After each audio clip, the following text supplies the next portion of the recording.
Hey, I'm James, at Jaymz Marsters on Instagram.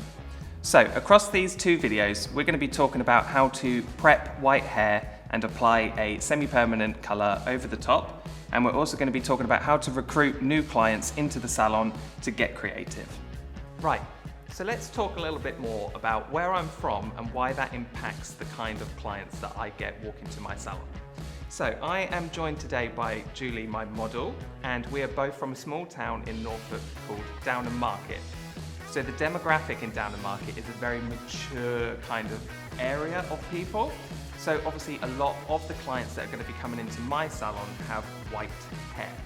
All of my clients have come to me with the struggle of they have had a semi-permanent colour put over their white hair and it has always faded out after the first couple of washes. What we need to do is we need to pre-treat the hair with a product so this semi-permanent colour can stick to it. So the key part to knowing whether you need to lighten this white hair and prep it for a semi-colour is always within the consultation. So creating a clientele of creative colour is quite difficult. So the best thing to do is to try and use the clients that are already within your salon and turn them into creative clients, because from this, more creative clients will come. What you need to do is, the best thing is to offer these clients a free panel of semi-permanent colour on top of an existing appointment. So when you add this service on top of your existing appointment, you're not blocking out a separate time slot and you're not going to be losing out on any money. You're going to be adding money onto future services. So by providing this service for free, your client then gets obviously the complimentary colour. They get that little bit of excitement from that semi-permanent colour that you've applied. But on their next appointment, if they have decided that they don't like it, they've not lost out on any money, and you can just remove it for free and continue with their normal service that they normally have. Obviously, if the client likes it and they have asked for the colour again, or they want more colour added, this is when you can then charge for this service, and you can say to them, I'm going to apply this colour, but there is going to be an additional charge. And again, if they're not happy with that, then you can either take that off and take them back to their original colour, or you can say to them, if I can have free reign on top of this service, do you mind that I can do whatever and I will not charge you? This way you can create some social content, you can get your name out there in your local area, other people will see this. You've also got your client walking around with the creative colour, which is obviously a walking billboard, and that way you will then entice new clients to come into your salon to have more creative colour. So you've had an influx of creative colour all from one small section on one client that already come into your salon at such a very small cost to yourself. When it comes to the removal, if the client has had the Pulp Riot semi-permanent colour, then you know that you can remove that 100% with the blank canvas and get them back to their original starting point. So to remove these colours from the hair, I'm going to be using Pulp Riot blank canvas, and I'm going to be processing on the hair for up to 30 minutes, but I'm going to be keeping a close eye on it to see when the colour has completely disappeared from the hair.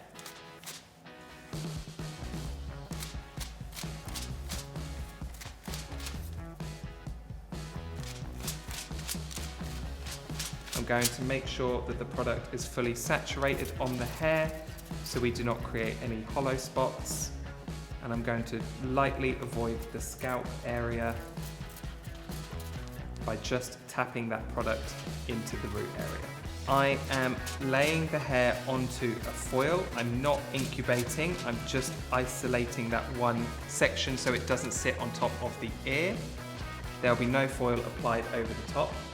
This product contains quinoa, so I'm going to know that the hair is going to feel nice and hydrated afterwards. Now I'm going to leave this product to develop. Keep an eye on it because you'll see the colour disappearing.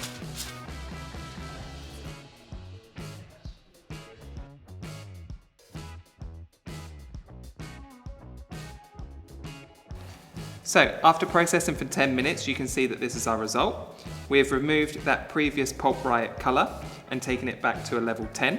Just remember to wait 2 weeks before you try to remove any colour, and remember to go low and slow with your developer.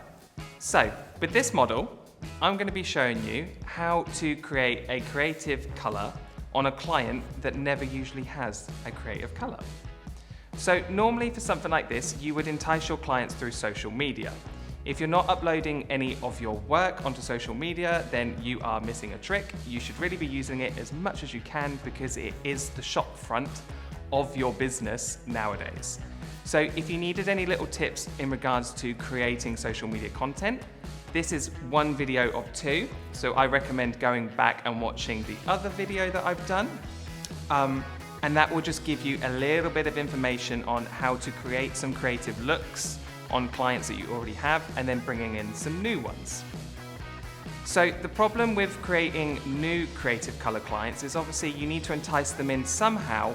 And again, on the last video, I spoke about offering the service for free. If this client does not have a service already in your salon, then you should be charging for this unless you want to create your social content. Then you can be doing this for free. So where I'm from, Downham Market in Norfolk, is a very small town, and there are not a lot of people in this town that have creative color. So the key thing is to create 1 or 2 clients that have that creative color and let them go out there into the wild and let people see it, and then naturally they will start to come back to you. With any kind of creative color, the key thing to start off with is always a really good, thorough consultation. You need to know several things from your client. You need to know their favorite color. You need to be working out what their hair care routine is, how often they're washing their hair, and it even comes down to sometimes things like what they do for a job and whether they have children. These things will all add up into the color that you are then going to create for your client. So when it comes to working out the color for your client, like I said, take into consideration what their favorite color is. Obviously, their favorite color, they're gonna like it in their hair. Sometimes if it's a cooler toned color, then you know this is going to last slightly longer than a warmer toned color. So if they always go more towards the blues and the greens, that's great, but just explain to them there is going to be a little bit more of a longer commitment if they don't come back and see you, and you're not going to remove that with blank canvas. If they want it to fade out quite nicely, again, you can be using your warmer colors because you know it's going to fade out slightly faster than the cooler colors before their next appointment.